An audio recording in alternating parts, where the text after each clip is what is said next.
del Instituto Cervantes, en su edición de 2020, revela que a nivel mundial más de 585 millones de personas hablan español.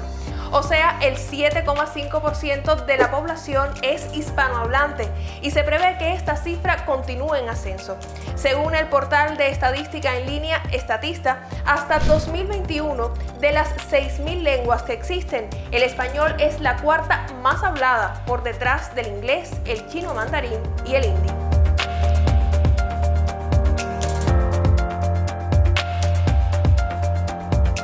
Pero ¿hablamos todos el mismo español? ¿Cómo estar seguros de que existe una variante específica de Cuba? ¿Qué datos aportan sobre ese tema las investigaciones lingüísticas desarrolladas en el país?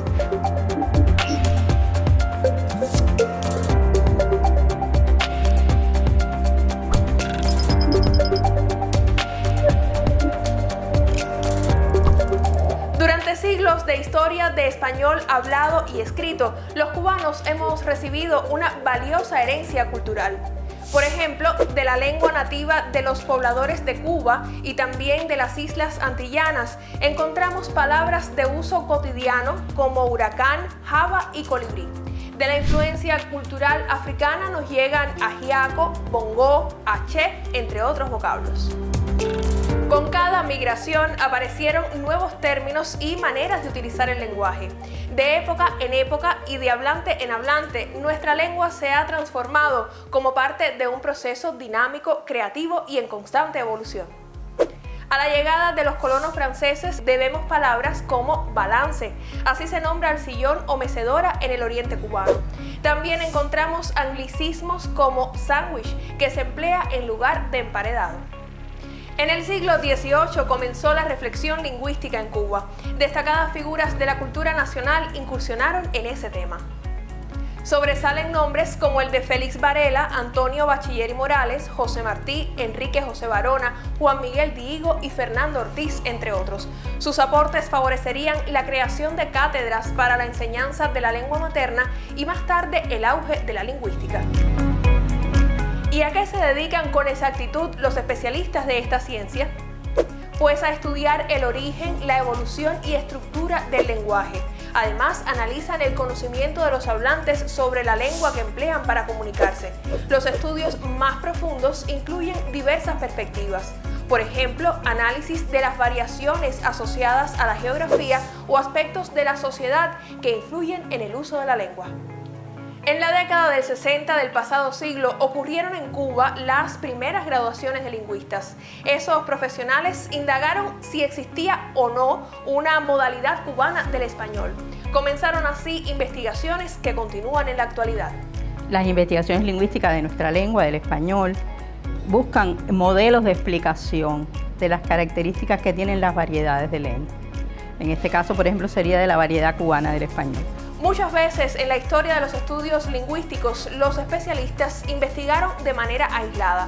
Hoy, nuevos enfoques colaborativos permiten que los resultados se puedan comparar. Entonces, ¿qué se está buscando? Caracterizar esas variedades. Caracterizar, por ejemplo, el caso de la variedad cubana en lo que tiene de singular, qué es lo identitario, qué es lo que nos identifica, qué es lo que nos hace diferentes de otros, y al mismo tiempo también buscar lo que tienen de común con las otras variedades del español que aparecen en América, en España. Vamos a empezar para que me hables un poquito de tu infancia. ¿Qué recuerdos tienes tú de cuando eras pequeña? Los recuerdos, pues que jugaba mucho, estudiaba, lo veía todo pues más de otra manera, lo que es pues la inocencia, muy bonita, la verdad. Realmente a mí la música caribeña no me gustaba mucho el rock y todo eso, la música era así. Cuando yo estaba en la primaria, yo quería ser matemática. Creo que en primer grado quería ser maestra, pero eso me lo han contado, de eso no me acuerdo. Pero desde que yo me acuerdo, yo quería ser matemática.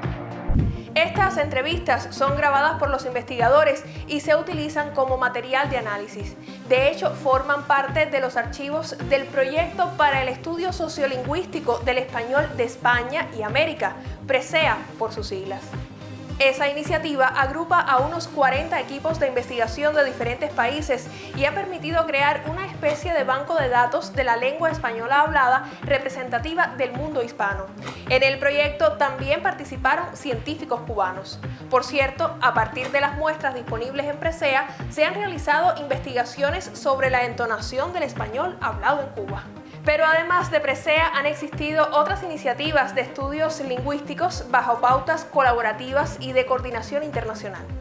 Por ejemplo, en 1964, el profesor y lingüista español Juan Miguel López Blanch presentó en el simposio del Programa Interamericano de Lingüística y Enseñanza de Idiomas una iniciativa que recibió el apoyo de la comunidad especializada. La idea era analizar el habla culta de las principales ciudades de Iberoamérica. Considerada por muchos como la empresa más grande y audaz de la lingüística española contemporánea, esta investigación desde el año 2003 cambió su nombre a Proyecto de la Norma Culta Hispánica Juan Miguel López Blanch en honor a su creador. Varios lingüistas cubanos insertados en este proyecto comenzaron la investigación sobre el habla culta de La Habana hace más de 26 años. Se verificó en esa investigación cómo en el caso del vocabulario de los hombres pues estaban más referidos, por ejemplo, a los deportes, estaban más referidos, por ejemplo, a la albañilería, mientras que en el caso de las mujeres pues tenía que ver más con los enseres domésticos, con la costura, es decir, con otros campos de significación que tradicionalmente le han sido asignados. Hay elementos también interesantes en esa investigación, como por ejemplo la inclusión de palabras que tienen que ver con las telenovelas, la inclusión de la palabra paladar o merolico, que se instala en el léxico culto de los hablantes, en este caso habaneros, pero sabemos que de todo el país, solo que lo tenemos demostrado en el caso de los habaneros como reflejo de la influencia, obviamente, de la televisión. Es decir, ir buscando cómo y por qué van apareciendo esas características que se definen como propias del español de Cuba. Por supuesto están las léxicas, que son las más evidentes, y uno ni las tiene claras. Usted no piensa nunca que presilladora es una palabra suya. Usted piensa que todo el mundo dice presilladora, porque esa es la palabra normal, no tiene ninguna connotación ni nada, es una palabra de uso normal. Sin embargo, es un cubanismo. Y en el diccionario, en sus últimas ediciones del Diccionario de la Lengua Española, que promueven las academias, hay un grupo muy considerable de cubanismo. Algunas de esas palabras o expresiones propias del español de Cuba son batea, caché y guateque. Si un latinoamericano nos escucha, no comprendería expresiones como estas que acuden ahora a mi mente. Me voy echando para decir que me marcho. Igual que cuando expresamos tirar un cabo para ayudar a alguien, o cuando hemos llegado al fin de algo y declaramos completo Camagüey. La lingüística demuestra que existe una variante cubana del español. Para profundizar en su estudio, un equipo de expertos creó una obra muy valiosa y abarcadora, resultado de casi 3 décadas de investigaciones.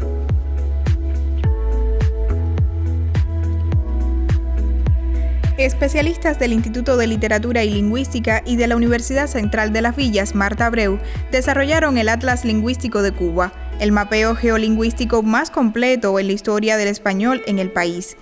El Atlas Lingüístico de Cuba es uno de los proyectos de investigación más importantes que se han realizado en los últimos años sobre el español hablado en Cuba. Es un proyecto de investigación que se culminó recientemente en el Instituto de Literatura y Lingüística de Cuba, que tiene como objetivo plasmar en mapas, o sea, hacer un cartografiado lingüístico, la realidad lingüística cubana. Confeccionar el Atlas Lingüístico de Cuba demoró 27 años entre la recolección y procesamiento de datos. Este trabajo permitió reunir valiosas informaciones sobre las semejanzas y diferencias lingüísticas de los distintos grupos sociales y puntos poblados de Cuba. En este momento es una obra terminada, cuenta con 5 volúmenes digitales todos, o sea, 5 DVDs, 4 dedicados a la información léxica, o sea, las palabras a cómo se dicen las diferentes realidades en las diferentes zonas lingüísticas y un volumen dedicado a la entonación, la fonética y los estudios gramaticales. Como parte de esta obra fue necesario crear una aplicación web para la entrada de datos y también para su consulta o exportación en mapas u otros formatos. Para la elaboración, los investigadores utilizaron muestras de toda Cuba.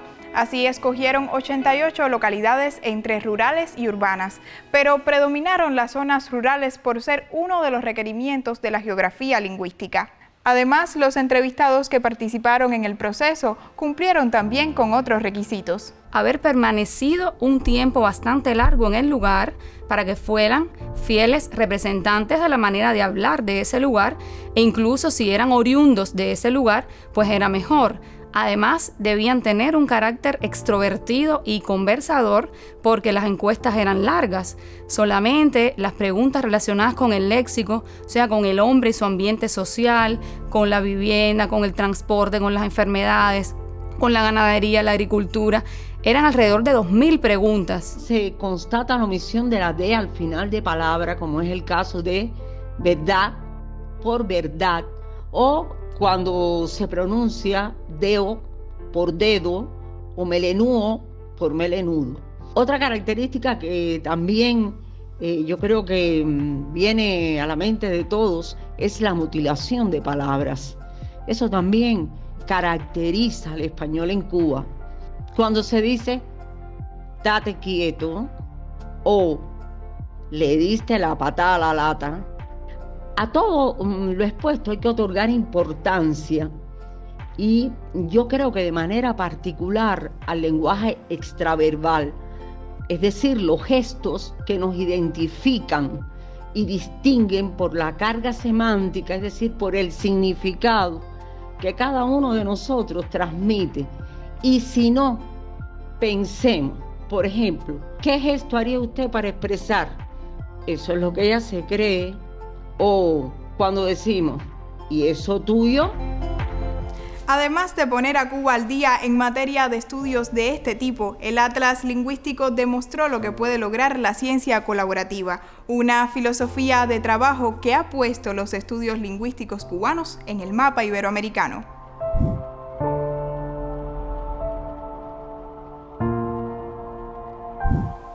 A partir de investigaciones como las que contiene el Atlas, los lingüistas también han determinado, por ejemplo, la elección de los hablantes entre la cortesía y el tuteo en áreas geográficas como La Habana. O sea, ¿qué se escoge ante determinadas figuras sociales? ¿El tú o el usted? Este gráfico muestra los resultados de investigaciones sobre formas de tratamiento a partir de una muestra de jóvenes habaneros. Cada parte corresponde a un integrante de la familia al que los encuestados tratan de usted. Como ve, los suegros son las personas de la familia a las que tratamos con menos confianza. En el pasado, el uso del usted frente al tú era la norma. Sin embargo, los lingüistas han documentado que el tratamiento de confianza tiende a aumentar. No obstante, se mantiene la utilización del pronombre personal usted para miembros alejados de la familia, en relaciones sociales asimétricas de inferior a superior y sobre todo de los más jóvenes hacia las personas adultas. Los estudios confirman que la edad es el factor de mayor peso a la hora de elegir formas de tratamiento entre el tú y el usted. Hablar es un acto de libertad personal.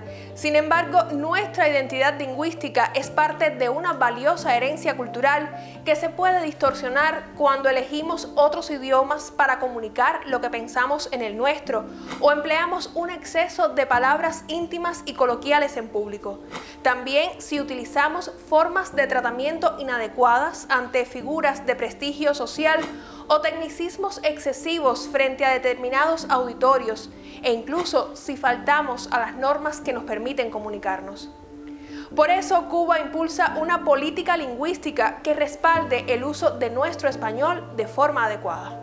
La política lingüística es una serie de normas que se conciben a partir de la práctica misma social, del manejo de la lengua, del uso de la lengua en una sociedad dada, que sirven precisamente para el buen uso y el adecuado manejo de esa lengua en función de la comunicación de toda la sociedad. Dentro de la Academia Cubana de la Lengua, a concebir una propuesta de política lingüística, pues tuvimos que hacer una larga investigación, por supuesto, porque no es solamente el uso de la lengua, por ejemplo, en La Habana, sino hay que ver cómo se utiliza dentro de un lenguaje, por ejemplo, lenguaje jurídico, y luego también llamar a la consideración de distintas instituciones y centros de investigación del país sobre el uso de la lengua. Los lingüistas cubanos llaman la atención sobre la necesidad de comprender cómo nuestro español es un patrimonio cultural que se enriquece de manera constante. Por ejemplo, los avances científico-tecnológicos también dejan su huella en la lengua que hablamos.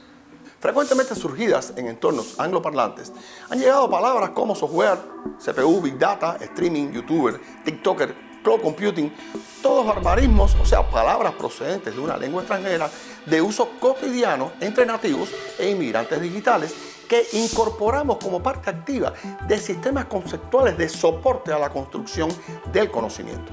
Es que a nuevas posibilidades se hace necesario concebir, asignar nuevos términos con lo que referirlas. Y entonces estamos aprendiendo a conducirnos en algo que podríamos llamar sociedad ubicua.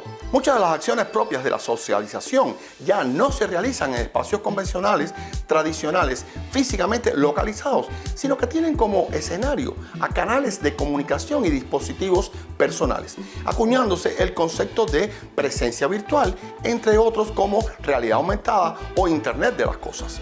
Y entonces la práctica nos deja ante un dilema. Los eventos están sucediendo de forma frecuentemente inesperada y o usamos los términos de sus desarrolladores, barbarismos en nuestros oídos, o creamos a toda velocidad términos acordes a nuestra lengua. A esto último se le debe prestar especial atención. Es necesario mantener un proceso creativo que nos ofrezca términos con los que poder pensar en lo que estamos viviendo, cooperar con otros interesados en aprovechar las nuevas potencialidades.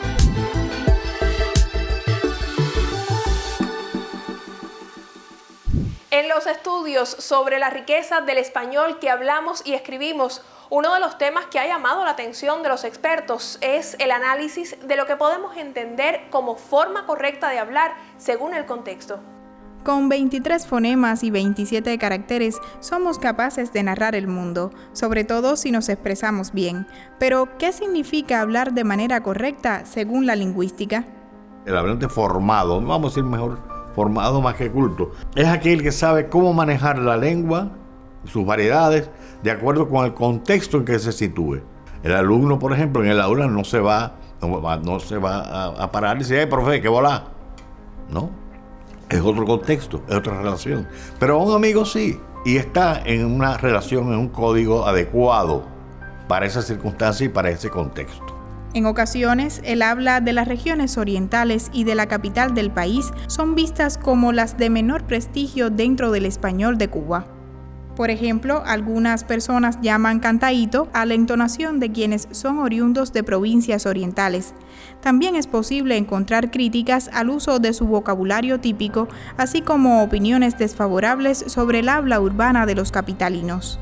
Si se perdiera esa diferenciación lingüística, yo diría que se perderían también esos componentes culturales que han ido formando la nación cubana. O sea, esa diferenciación lingüística está presente porque hubo huellas del legado arhuaco, o sea, de los indígenas que vivían en el Caribe y en Cuba antes de la llegada de los españoles y que, por ejemplo, han pervivido muchísimo en la lengua de los orientales, no así en la lengua de los occidentales. Se perdería también el legado africano que se ve mayormente en la zona occidental, se perdería también las variedades meridionales de España, o sea que esa diferenciación lo que hace es que enriquece la variedad cubana del español y da muestras de estos procesos interculturales o estos procesos de migraciones internas que han conformado nuestro español.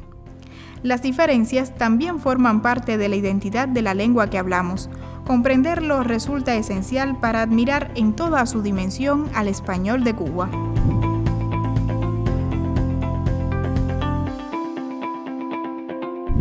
En los últimos años, otra lengua también gana espacio en Cuba y merece un abordaje desde la inclusión y la equidad lingüística.